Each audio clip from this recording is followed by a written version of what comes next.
अल्हम्दुलिल्लाहि रब्बिल आलमीन वस्सलातु वस्सलामु अला रसूलिहिल अमीन व अला आलिहि व अस्हाबिहि अजमईन अम्मा बाद अऊज़ु बिल्लाहि मिनश शैतानिर रजीम बिस्मिल्लाहिर रहमानिर रहीम या अय्युहल्लज़ीना आमनू कुतिबा अलैकुमुस सियाम कमा कुतिबा अलल लज़ीना मिन क़ब्लिकुम लअल्लकुम तत्तक़ून सदक़ल्लाहुल अज़ीम।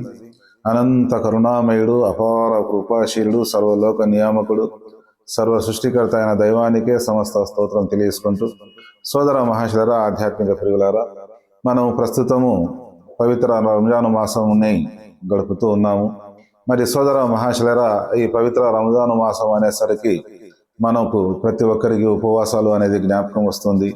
మరి ఈ ఉపవాసాల ద్వారా కారుణ్య ప్రభు అయిన దైవము మనిషి యొక్క హృదయాలలో భయభక్తులు జనించే ఉద్దేశంతో ఉపవాసాలు విధిగా చేయడం జరిగిందని కారుణ్య ప్రభు అయిన దైవము సెలవియడం జరిగింది. మరి సోదర మహాశరా, ఈ మాసంలో ఉపవాసము పాటించే వారిలో ఎటువంటి మార్పు రావడం జరుగుతుంది, ఎటువంటి శిక్షణ అతనికి గడపడం జరుగుతుంది అని మనము ప్రాక్టికల్గా ఆలోచించినట్లయితే, ఈరోజు చాలామంది పెద్ద పెద్ద మోటివేషన్ ప్రసంగాలు చేసేవారు, వారు టైం మేనేజ్మెంటు, మనీ మేనేజ్మెంటు అని వివిధ క్లాసులు నడుపుతూ, వివిధ కోర్సులు నడుపుతూ వేల రూపాయల ఫీజులు తీసుకోవడము జరుగుతుంది. కానీ సోదర మహాశిలరా, ఆలోచించినట్లయితే కారుణ్య ప్రభు అయిన దైవము ప్రతి సంవత్సరము 11 మాసాలకు ఒకసారి 12వ మాసం ఏదైతే ఉందో ఆ మాసంలో బహు చక్కని టైం మేనేజ్మెంట్ కోర్సు మనకు తెలియజేస్తూ ఉన్నారు. మరి సంవత్సరంలోని 12 మాసాలు కూడా మనము ఎప్పుడైతే 5 పూటల మనము నమాజు చేస్తూ ఉన్నామో, మరి మిగిలిన సమయం ఏదైతే ఉందో ఆ సమయాన్ని ఏ విధంగా సద్వినియోగం చేసుకోవాలి. సూర్యుడు ఉదయించక ముందే మేల్కొని శుచి శుభ్రతలు పాటించి దైవనామాన్ని స్మరించి దైవ ఆరాధన చేసిన తర్వాత తన చదువు సంధ్య కోసము, విద్యాబుద్ధుల కోసము, ఉపాధి కోసము ఏదైతే ప్రయత్నం చేస్తాడో, కృషి చేస్తాడో, దీంట్లో చాలా చక్కని టైం మేనేజ్మెంట్ ఉంది. మరీ ముఖ్యంగా ఉపవాసము పాటించే వ్యక్తి రాత్రి 4 గంటల సమయంలోనే 4:30 గంటల సమయానికే లేయవలసి ఉంటుంది. మరి అతి మధురమైన నిద్రను త్యాగం చేసి అతను సమయానికి లేవడము, అదేవిధంగా సహరీ భుజించడము అనేది మామూలు విషయము కాదు. దీనిని అతను పాటించినప్పుడు ఆ పాటింపు ఏదైతే ఉందో అతనిలో నిగ్రహం అనేది, సహనం అనేది జనిస్తూ ఉంది.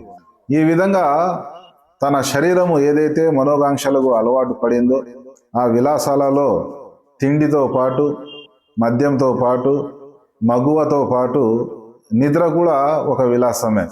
మరి మనిషికి ఆ సమయంలో రాత్రి 3 గంటల నుంచి 4, 5, 6 గంటల సమయంలో అతి మధురమైన నిద్ర వస్తూ ఉంటుంది అతనికి ఆ సమయంలో ఎటువంటి భోజనము భుజించే కోరిక ఉండదు.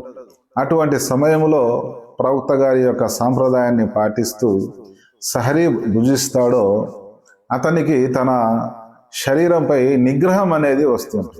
ఎటువంటి అలారం పెట్టుకోకుండానే ఆ ప్రాక్టీస్ ద్వారా అతనికి నేను ఇన్ని గంటలకు మేలుకోవాలి అని నిద్రపోయేటప్పుడు అతను నిర్ణయం తీసుకుంటే అతను అనుకున్న సమయానికి ఒక 5-10 నిమిషాలు ముందే మేల్కొనేదానికి అవకాశం. ఒక వ్యక్తి ఈ నిర్ణయం చేసి నేను ఉదయం 4 గంటలకు లేయాలి అంటే 10 నిమిషాలు ముందే మేల్కొనేదానికి కూడా అవకాశం ఉంది. ఈ విధంగా ఉపవాసం పాటించని వ్యక్తుల కంటే ఒక 2-3 గంటలు అతను ఎక్కువగా తన చదువు కోసం కానీ, వ్యాపారం కోసం కానీ, తన వృత్తి కోసం కానీ ఎక్కువగా కేటాయించేదానికి అవకాశం. ఈ విధంగా ప్రతిరోజు 3 గంటలతో పాటు మనం ఆలోచించినట్లయితే నెలకు 90 గంటలు అతను సద్వినియోగం చేసుకుంటూ ఉంటాడు. అదేవిధంగా మనిషి 14 గంటల పాటు దాదాపు ఉపవాసాలు ఉంటాడు, 13 నుంచి 14 గంటల వరకు. అంటే అనుభవపూర్వకంగా అతనికి ఈ విషయం తెలిసిపోతుంది. ఓహో, రుచికరమైన భోజనము నేను భుజించినప్పటికీ, అత్యంత ఖరీదైన విలాసవంతమైన భోజనాలు, రుచికరమైన భోజనాలు నేను భుజించినప్పటికీ 14 గంటల పాటు నేను ఏమి తినకుండా త్రాగకుండా కూడా ఉండగలను. చాలామంది విలాసవంతమైన జీవితం లేకపోయినప్పటికీ కొన్ని అలవాట్లకు బానిసలైపోయి ఆ వస్తువు వారికి దొరకపోయేసరికి ఆత్మహత్యలు చేసుకునే వాళ్ళు ఉన్నారు, నేరాలు చేసేవాళ్ళు ఉన్నారు, దొంగతనాలు చేసేవాళ్ళు ఉన్నారు. అబద్ధాలు చెప్పేవారు ఉన్నారు. మరి సాధారణంగా మనం ఆలోచించినట్లయితే ఒక వ్యక్తి రాత్రి 8 గంటలకు భోజనం భుజించినట్లయితే మరుసటి రోజు ఉదయము 9 లేదా 10 గంటలకు అతను టిఫిన్ చేసినట్లయితే ఉదయము దానిలో కూడా 13 నుంచి 14 గంటల వరకు వ్యక్తి ఎటువంటి ఆహారం తీసుకోకుండా ఉండగలుగుతున్నాడు. మరి కారుణ్య ప్రభు అయిన దైవము పగటి పూటనే ఉపవాసాన్ని ఎందుకు విధించడం జరిగింది? రాత్రిపూట ఎటువంటి లావాదేవీలు లేవు, వ్యాపారం లేదు, అబద్ధాలు చెప్పేదానికి లేదు, చాడీలు చేసేదానికి లేదు.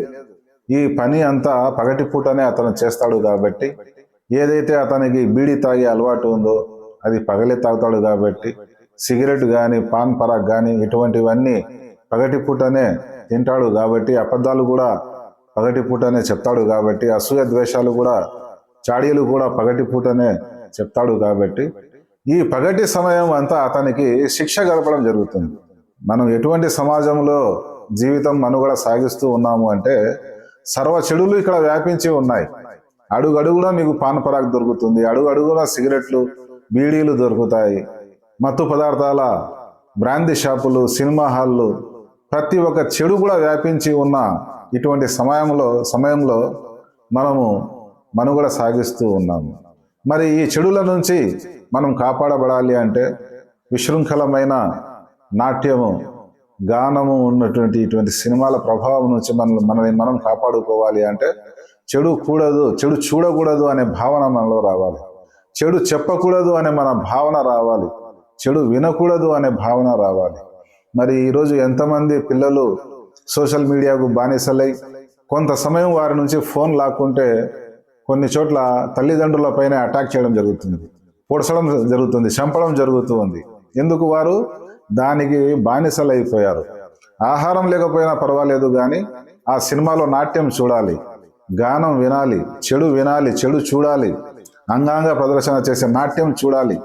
ఈ కోరికలు నిగ్రహంలో కలగాలి అంటే ఈ ఉపవాసం అనేది అతనికి తర్ఫీదు ఇస్తుంది, శిక్షణ ఇస్తుంది.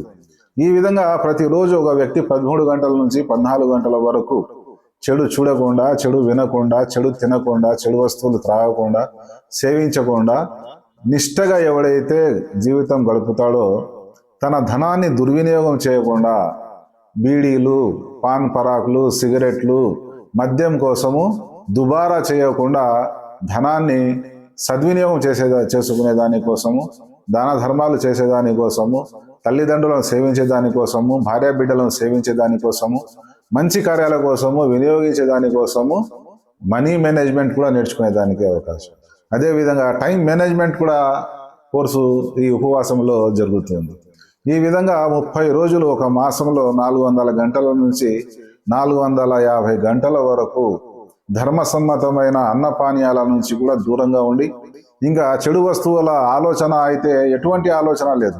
చాలా మంది 7 గంటలకు 8 గంటలకు కాఫీ దొరకకపోతే లోకమంతా తలకిందులైనట్టు భావిస్తూ ఉంటారు. కాఫీ అలవాటు ఉన్నవారు, టీ అలవాటు ఉన్నవారు.